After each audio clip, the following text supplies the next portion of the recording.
नमस्कार। आज बात एक ऐसे फैसले की जो देश के करोड़ों लोगों के घर के बजट को सीधे सीधे बदलने वाला है। जी हां, हम बात कर रहे हैं 8वें वेतन आयोग की। चलिए समझते हैं कि आखिर ये है क्या और इसका क्या मतलब है। जरा इस नंबर पर गौर कीजिए, 1.19 करोड़। ये कोई छोटा मोटा आंकड़ा नहीं है। ये उन केंद्रीय कर्मचारियों और पेंशनर्स की संख्या है जिनकी तनख्वाह और पेंशन का पूरा भविष्य बस इस एक आयोग के फैसले पर टिका हुआ है। मतलब ये मामला बहुत बड़ा और बेहद जरूरी है। लेकिन सवाल ये उठता है कि सरकार को आखिर हर कुछ साल में इतनी बड़ी एक्सरसाइज करने की जरूरत क्यों पड़ती है? ऐसा क्या करता है ये वेतन आयोग? इसका जवाब इसकी भूमिका को समझने में छिपा है। तो हाल ही में 28 अक्टूबर 2025 को सरकार ने 8वें वेतन आयोग के गठन को हरी झंडी दिखा दी है। इसका मतलब अब आधिकारिक तौर पर वो प्रक्रिया शुरू हो चुकी है जो आने वाले समय में बहुत बड़े बदलाव लेकर आएगी।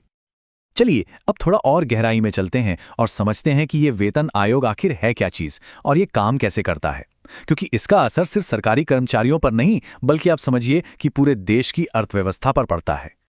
एकदम आसान भाषा में समझें तो वेतन आयोग एक एक्सपर्ट्स की टीम है जिसे सरकार बनाती है। इसका मुख्य काम बस एक है, ये देखना कि सरकारी कर्मचारियों की सैलरी, भत्ते और पेंशन आज के समय की महंगाई और जरूरतों के हिसाब से ठीक हैं या नहीं, और फिर सरकार को सुझाव देना कि क्या क्या बदलाव करने चाहिए। इसके मिशन को ना हम 3 आसान हिस्सों में बांट सकते हैं। पहला, ये मौजूदा सैलरी सिस्टम की पूरी तरह से जांच पड़ताल करता है। दूसरा, उस जांच के आधार पर यह बताता है कि सैलरी और भत्ते कितने बढ़ने चाहिए। और तीसरा, जो सबसे अहम है, इसकी सिफारिशें लाखों लोगों के आर्थिक भविष्य को एक नया आकार देती हैं। तो अब सवाल यह है कि भाई इतने बड़े और जरूरी काम की जिम्मेदारी आखिर दी किसे गई है? चलिए मिलते हैं उस टीम से जो इन सिफारिशों को तैयार करने वाली है। इस आयोग की कमान संभाल रही हैं न्यायमूर्ति रंजना प्रकाश देसाई, और उनकी मदद के लिए टीम में प्रोफेसर पुलक घोष और पंकज जैन भी शामिल हैं। यही 3 लोग अगले कुछ महीनों तक इस पूरे काम को लीड करेंगे। अब सबसे बड़ा सवाल, ये सब होगा कब तक? इस आयोग के पास कितना वक्त है? चलिए इसकी टाइमलाइन पर एक नजर डालते हैं। तो देखिए, 28 अक्टूबर 2025 को ये प्रक्रिया शुरू हुई। अब यहां से टीम के पास अपनी रिपोर्ट सौंपने के लिए पूरे 18 महीने का समय है, और उम्मीद ये की जा रही है कि 1 जनवरी 2026 से इसकी सिफारिशें लागू भी हो जाएंगी। मतलब सब कुछ एक तय समय सीमा के अंदर ही होगा।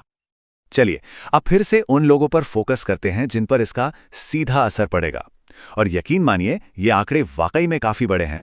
सबसे पहले बात करते हैं उन 50 लाख केंद्रीय कर्मचारियों की जो अभी नौकरी में हैं। उनकी हर महीने की सैलरी, उन्हें मिलने वाले अलाउंस और भविष्य में होने वाली बढ़ोतरी, सब कुछ इस एक आयोग की रिपोर्ट पे ही निर्भर करेगा। और बात सिर्फ मौजूदा कर्मचारियों की ही नहीं है। करीब 69 लाख पेंशनर्स भी हैं जिन्होंने अपनी पूरी जिंदगी देश की सेवा में लगा दी।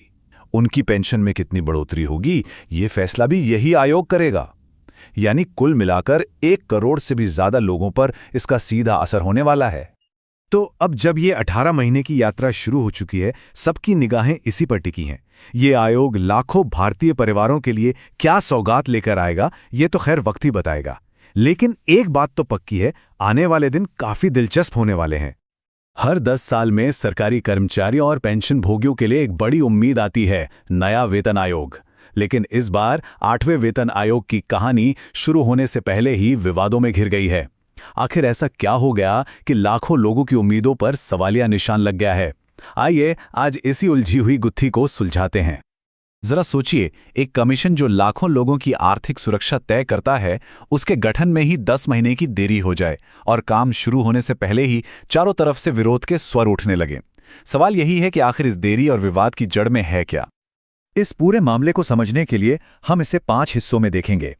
पहले जानेंगे कि आयोग पर आरोप क्या है, फिर उस 10 महीने की देरी की कहानी को समझेंगे, जानेंगे कि इसका लोगों पर क्या असर हो रहा है, इसके काम करने के तरीके यानी ब्लूप्रिंट में क्या खामी है, और आखिर में दांव पर क्या लगा है।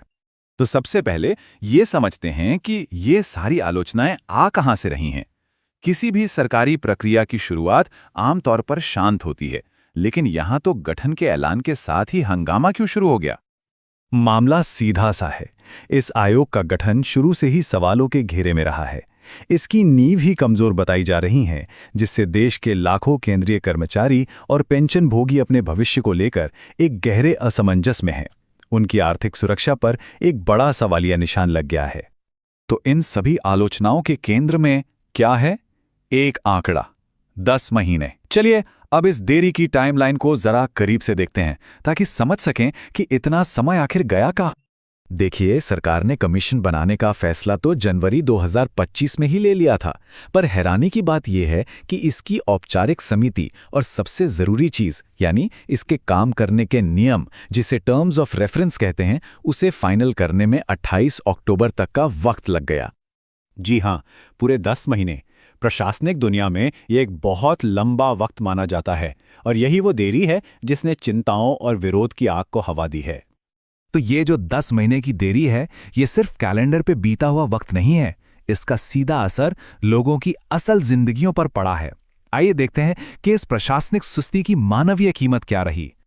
इस देरी का असर फौरन दिखने लगा। लाखों कर्मचारी और पेंशनभोगी अपने भविष्य को लेकर परेशान हो गए। All India railway men's federation जैसे बड़े श्रमिक संघों को विरोध प्रदर्शन के लिए मजबूर होना पड़ा।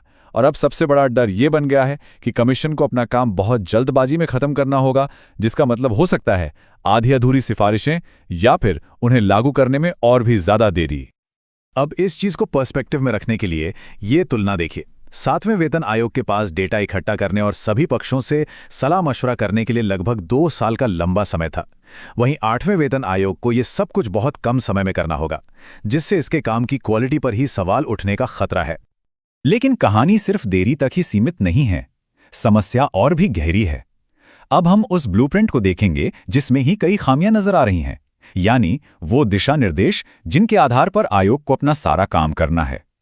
इससे पहले कि हम आगे बढ़े, ये समझना जरूरी है कि ये टर्म्स ऑफ रेफरेंस या TOR आखिर है क्या।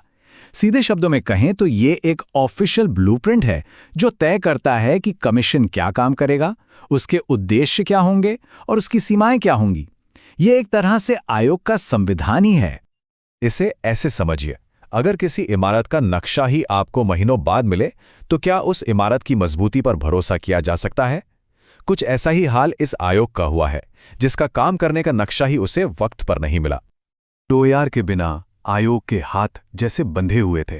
वो न तो जरूरी डेटा इकट्ठा कर सका, न ही कर्मचारी संघों से बातचीत शुरू कर पाया। महीनों तक ये पूरी संस्था बिना किसी दिशा के बस इंतजार करती रही। एक एक करके सारे काम ठप पड़े रहे।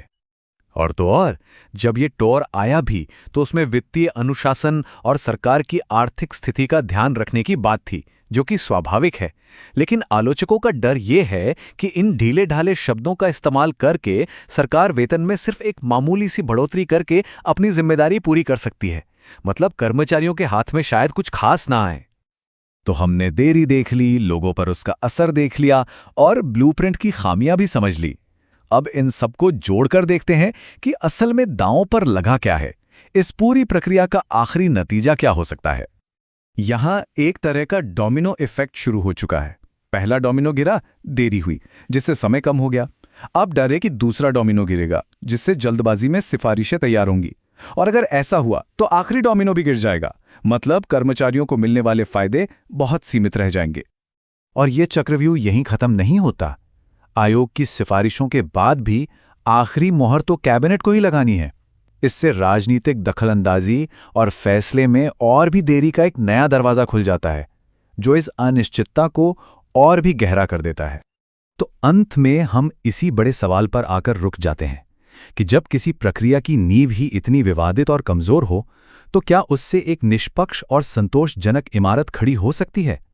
ये एक ऐसा सवाल है जिसका जवाब लाखों लोगों के भविष्य को तय करेगा।